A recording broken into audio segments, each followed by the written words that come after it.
Bonjour à tous et à toutes, j'espère que vous allez bien. Le château de Fontainebleau, une scène extraordinaire se déroule sous les ors du Second Empire. Des ambassadeurs venus du lointain royaume de Siam s'avancent devant Napoléon III. Soirée éclatante, gestes codifiés, regards fixes. Rien n'est laissé au hasard. Cette rencontre diplomatique immortalisée par le peintre Jean-Léon Gérôme n'est pas qu'un simple événement officiel. C'est une mise en scène du pouvoir. D'un côté, un empire européen sûr de sa supériorité.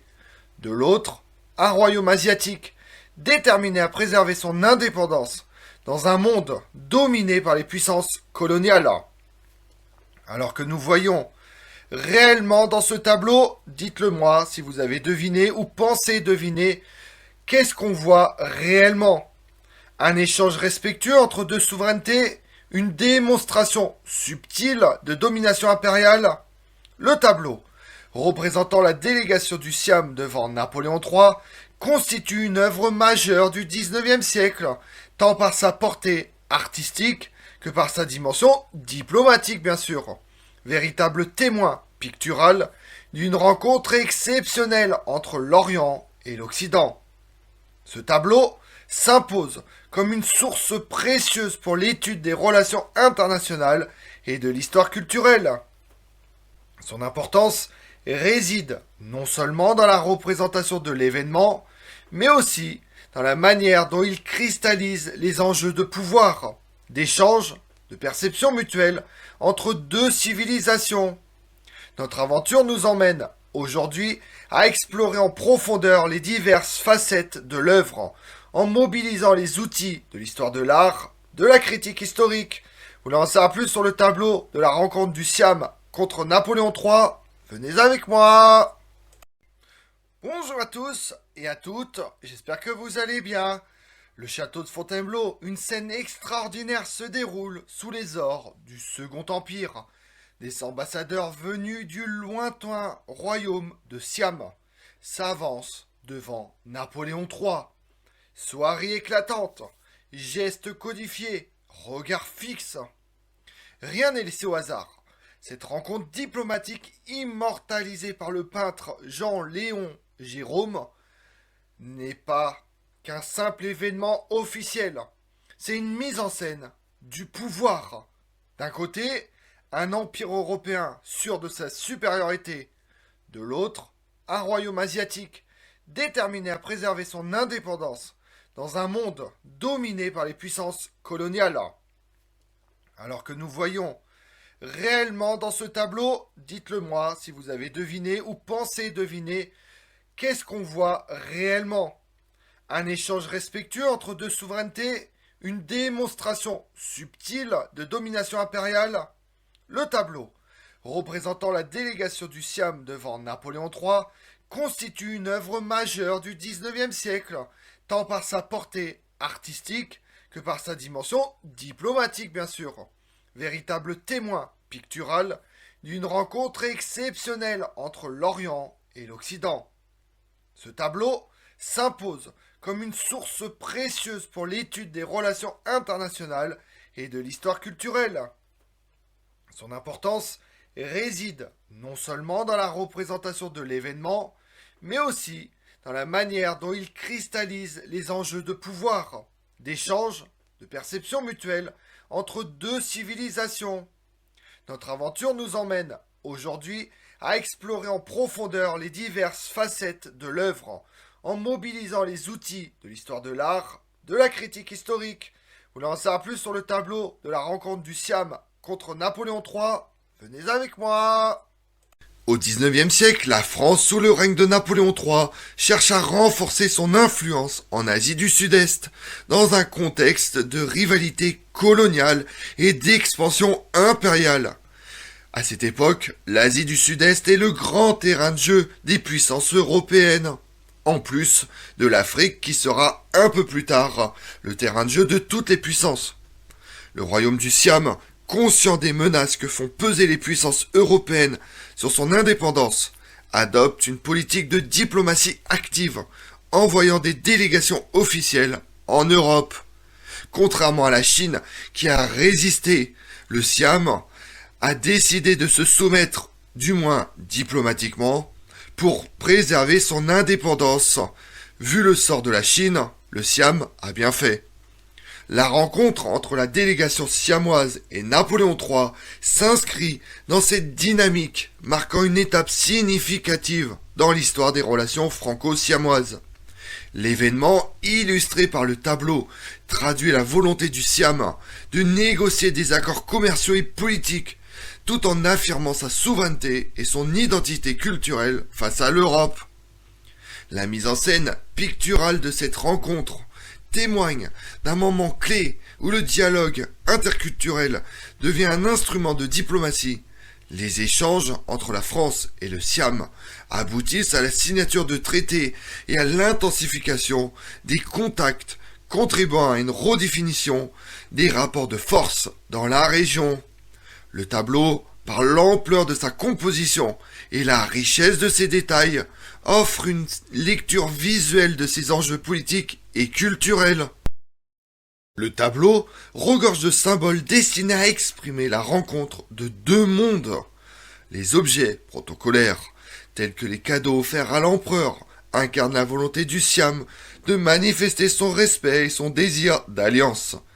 Les postures, les gestes et les regards échangés sont porteurs de significations implicites. Regardez bien le tableau et essayez de deviner qu'est-ce que c'est ces significations. La courbure du corps, la position des mains traduisent la politesse et la dévérence, tout en affirmant la dignité des représentants siamois.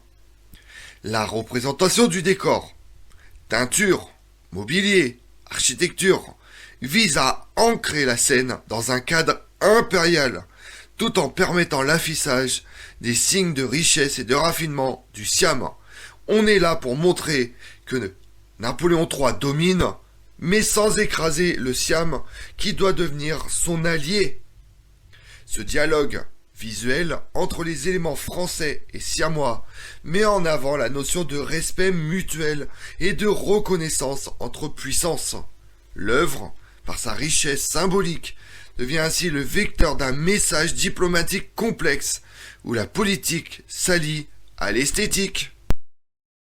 Le tableau ne se contente pas de documenter un événement, il en fait une mise en scène de prestige. Napoléon III est positionné sur un dais entouré de symboles du pouvoir, tandis que les envoyés siamois, bien que respectueux, sont représentés de manière très différente, ce qui réserve une nuance très importante. La scène romantise l'alliance franco-siamoise, mais reflète aussi les rapports de domination et de représentation culturelle propres à l'orientalisme du XIXe siècle, une tendance artistique européenne à magnifier l'autre tout en le plaçant dans un registre de spectacle et d'exotisme, comme vous pouvez le voir sur le tableau. La composition du tableau se caractérise par une organisation soigneusement orchestrée des personnages et des espaces. Napoléon III, figure centrale, incarne l'autorité occidentale, tandis que les membres de la délégation siamoise sont disposés de manière à souligner leur hôte et d'ambassadeurs. Les costumes minutieusement représentés traduisent la diversité culturelle et l'importance accordée à la distinction sociale et diplomatique. La palette chromatique, dominée par des tons chauds et de couleurs vives, accentue l'exotisme de la délégation siamoise tout en valorisant la solennité de la scène. L'artiste mobilise des techniques picturales propres à la peinture académique du XIXe siècle. Précision du dessin, usage du clair-obscur pour modeler les volumes et attention portée aux détails ornementaux. Comme vous pouvez le voir, tous les détails sont minutieusement orchestrés et bien détaillés. Rien n'est laissé au détail et rien n'est laissé au hasard surtout. La lumière, savamment distribuée, met en valeur les visages et les étoffes, tout en créant une atmosphère de cérémonie officielle. La perspective, quant à elle, guide le regard du spectateur vers l'interaction entre les deux groupes, soulignant la tension et la curiosité réciproque. À sa création et lors de sa présentation publique, le tableau suscite l'intérêt des milieux politiques, artistiques et intellectuels. Ça touche tout le monde, tant qu'à faire. Il contribue à façonner l'image du Siam en France, diffusant des représentations souvent marquées par l'exotisme et la fascination pour l'Orient. Il faut penser qu'à cette époque-là, le royaume du Siam n'est qu'un nom parmi d'autres sur une carte, et personne ne se représente les habitudes, les habits du Siam, qui est un royaume très lointain. C'est pour ça qu'on parle d'exotisme. L'œuvre joue un rôle dans la construction d'un imaginaire collectif, où la rencontre avec le Siam est perçue comme une preuve du rayonnement international de la France. La France de Napoléon III arrive à toucher et à s'allier avec des royaumes très éloignés. Sur le plan diplomatique, la mise en scène picturale de la délégation siamoise renforce la légitimité des accords conclus, tout en favorisant une perception positive des relations bilatérales. Les journaux et critiques d'art de l'époque saluent la capacité de l'artiste à traduire en images les enjeux politiques, tout en soulignant la qualité technique et esthétique du tableau. L'œuvre participe ainsi à la médiatisation des échanges franco-siamois et à la consolidation de l'influence française en Asie du Sud-Est.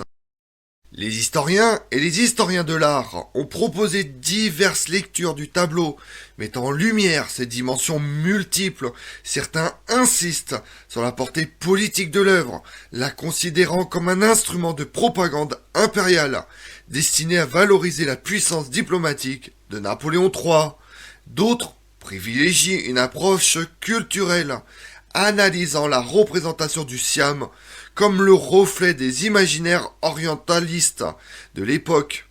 Des études récentes interrogent la neutralité du regard porté sur la délégation siamoise, pointant les stéréotypes et les biais inhérents à la construction artistique. Vous me direz en commentaire quel point de vue vous adoptez. Est-ce que c'est une œuvre de propagande? C'est une œuvre culturelle ou autre? L'œuvre est ainsi envisagée comme un espace de négociation entre fascination et méconnaissance, où l'altérité est à la fois célébrée et encadrée par les codes de la peinture occidentale. Ces lectures critiques enrichissent la compréhension du tableau, révélant la complexité des enjeux et la pluralité de ses interprétations. En définitive, le tableau représente la délégation du Siam devant Napoléon III. Elle se distingue par la densité de ses significations et la richesse de son contexte. Œuvre d'art, document historique, il offre une vision nuancée des relations internationales, tout en interrogeant les modalités de la représentation picturale. Son analyse permet de mieux saisir les logiques de pouvoir, de diplomatie et de symbolisme à l'œuvre dans la rencontre entre la France et le Siam. Les perspectives ouvertes par cette étude invitent à explorer plus en avant les interactions entre l'art, la politique, tout en interrogeant les dynamiques de l'orientalisme et à renouveler la réflexion sur la place des images dans la construction des identités nationales et internationales.